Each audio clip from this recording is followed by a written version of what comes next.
की। टूट जाए राजा जी, टूट जाए राजा जी पलंग सागवान के, टूट जाए राजा जी पलंग सागवान के।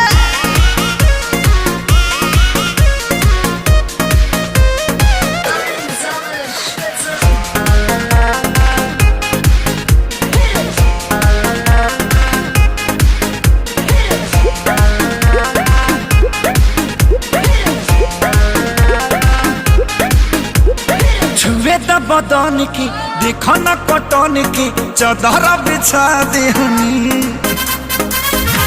पलम जी मन पिघला देहनी, पलंग पर झुलुआ झुला देहनी। छुए द बदन की,